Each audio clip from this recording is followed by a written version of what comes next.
In Christian demonology, demons are typically understood to be fallen angels, spiritual beings originally created by God, who through pride and rebellion turned away from Him and were cast out of heaven along with Satan, the leader of the rebellion. This event is described in texts like the Book of Revelation. And there was war in heaven. Michael and his angels fought against the dragon.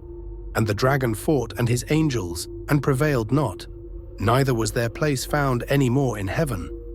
And the great dragon was cast out, that old serpent, called the devil, and Satan, which deceiveth the whole world.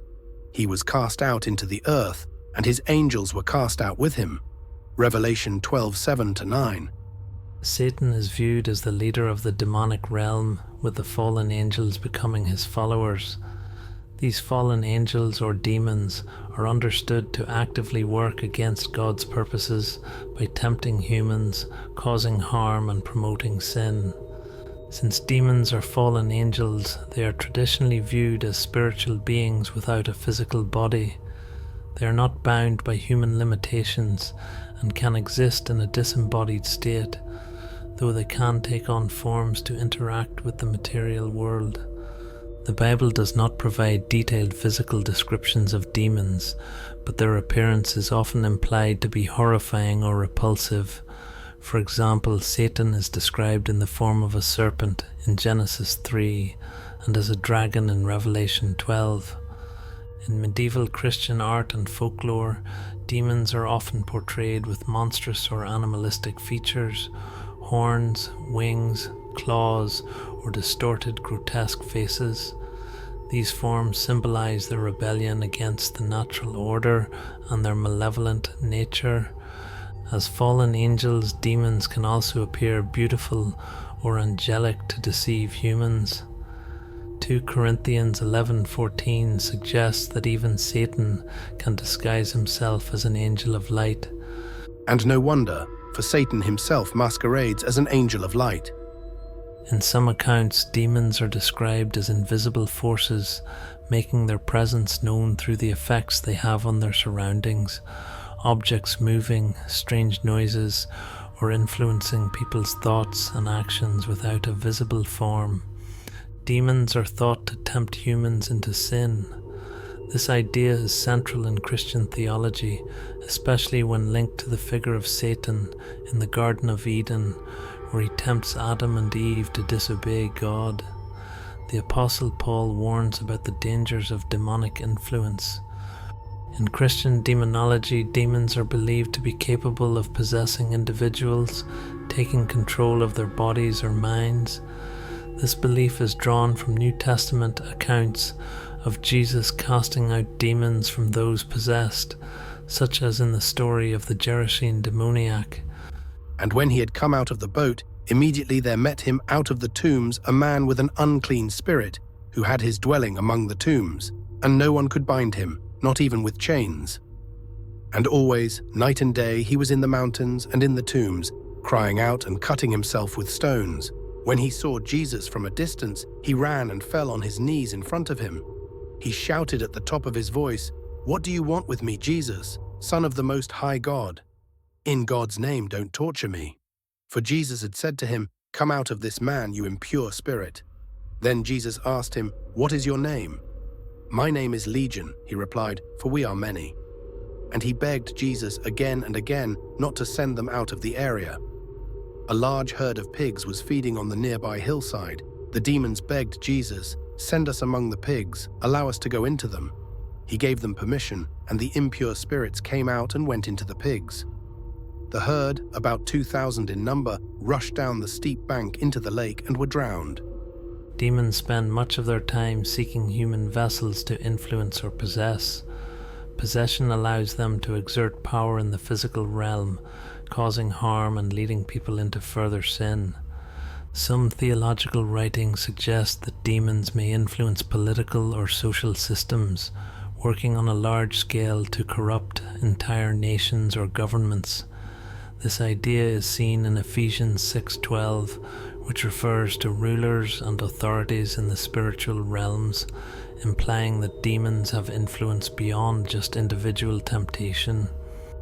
For our struggle is not against flesh and blood, but against the rulers, against the authorities, against the powers of this dark world, and against the spiritual forces of evil in the heavenly realms." Demons often present themselves through subtle temptations, luring individuals into sin. They may not have a visible form, but work by influencing thoughts, desires, and actions. For example, Satan tempts Jesus in Matthew 4 by speaking directly to him, attempting to lead him astray.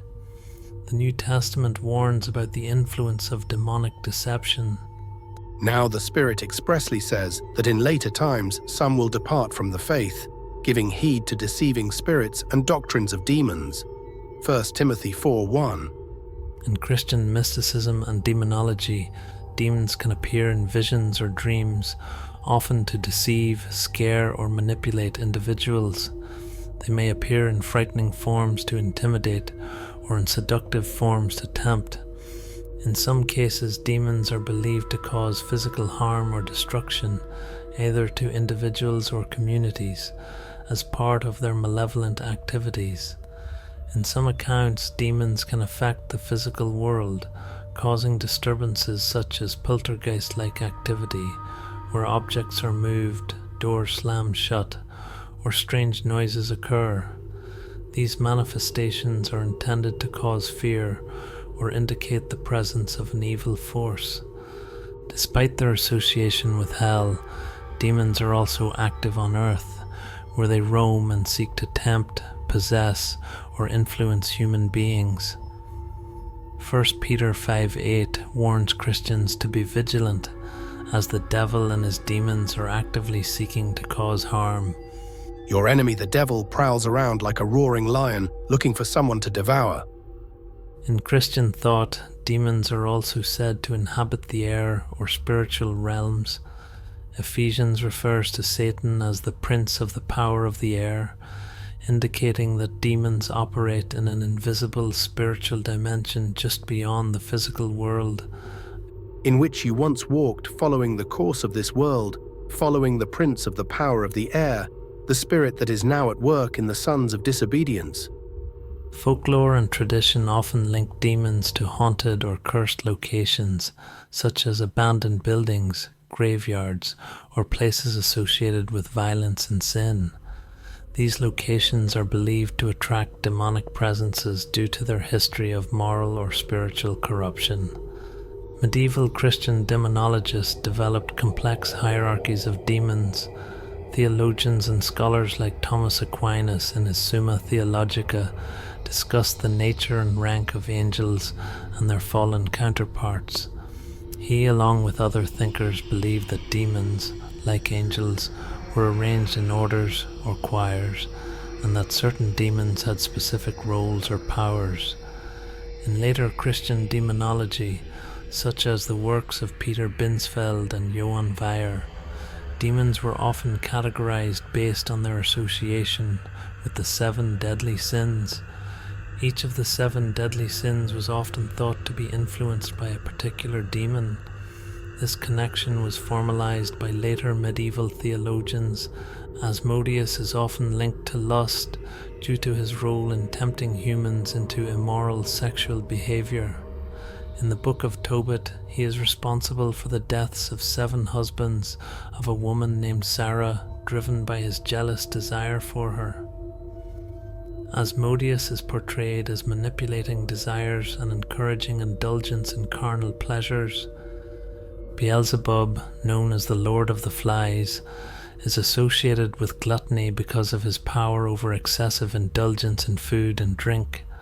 As the prince of demons, Beelzebub tempts humans to overconsume, fostering greed and selfishness around physical pleasures, particularly consumption. Mammon is traditionally seen as the demon of wealth and greed. In Christian demonology, Mammon tempts people to prioritize material wealth over spiritual well-being, leading them to exploit others for personal gain. The focus on riches and possessions makes Mammon a fitting representation of greed. Belphegor is associated with sloth, representing laziness, idleness, and a lack of spiritual diligence. He is said to encourage people to neglect their duties, both spiritual and worldly, by enticing them with easy solutions and passive indulgence. Belphegor's influence leads to inertia and avoidance of responsibility. Satan, the adversary of God, embodies wrath and rebellion. His role in Christian demonology represents anger, vengeance, and hatred as he leads the fallen angels in their war against heaven. Wrath is often associated with uncontrolled anger, destruction, and violence, all traits symbolized by Satan's rebellion. Leviathan, a monstrous sea creature mentioned in the Bible, represents envy due to its destructive, jealous nature. Envy is characterized by resentment toward others for their success or possessions, which leads to internal turmoil. Leviathan's association with chaos and overwhelming power mirrors the corrosive effect of envy. Lucifer, often identified as the original fallen angel, embodies pride, considered the root of all sins. In Christian theology, Lucifer's downfall came from his excessive pride, as he sought to elevate himself above God. Pride leads individuals to place themselves above others, and even above divine authority, making Lucifer the ultimate representation of this sin. This classification reflects the idea that demons actively target human weaknesses, encouraging sinful behavior that separates individuals from God. In Christian demonology, Satan is considered the chief of demons, a rebellious archangel called Lucifer who sought to overthrow God. Satan's fall from grace is described in several biblical passages, often interpreted as referring to the devil. How art thou fallen from heaven, O Lucifer, son of the morning? How art thou cut down to the ground, which didst weaken the nations? Isaiah 14:12. Satan is seen as the ultimate antagonist in Christian demonology, waging a spiritual war against God and his creation. A significant aspect of Christian demonology is the practice of exorcism, which involves the casting out of demons from individuals or places. The New Testament provides numerous examples of Jesus performing exorcisms, setting the precedent for Christian exorcism practices. And he, Jesus, called to him his 12 disciples and gave them authority over unclean spirits to cast them out and to heal every disease and every affliction. Matthew 10:1. The Catholic Church has a formalized rite of exorcism, which is used when an individual is believed to be possessed by a demon. This rite involves prayers, blessings, and invocations of God's power to expel the demon. Similarly, other Christian denominations also perform exorcisms, though the rites and theological understandings can differ. Christian demonology has had a profound influence on Western culture, especially in literature and art. Works like Dante's Inferno and John Milton's Paradise Lost vividly depict the rebellion of Satan and the activities of demons in the cosmic struggle between good and evil. In Dante's Inferno, for instance, demons torment the souls of the damned in the various circles of hell, corresponding to different sins. In Milton's Paradise Lost, Satan and his demons are portrayed as rebellious angels, plotting to corrupt humanity. Today, Christian demonology remains influential, especially within certain denominations like Catholicism and Pentecostalism, where exorcism is still practiced. However, in modern Christian thought, demons are often seen less as literal beings and more as metaphors for evil, temptation, and the internal spiritual battle between good and evil. In some evangelical and charismatic circles, there is still a strong belief in the presence and activity of demons in the world, with practices like deliverance ministries focusing on freeing individuals from demonic influence. Though demons are said to inhabit hell, demons are also sent into the world to carry out Satan's agenda. However, they are ultimately destined to return to hell for final judgment, as depicted in the book of Revelation. Christian demonology explores the role and nature of demons in relation to the broader Christian worldview. Rooted in biblical tradition, but developed extensively in medieval and early modern theology, it offers a framework for understanding evil, temptation, and spiritual warfare.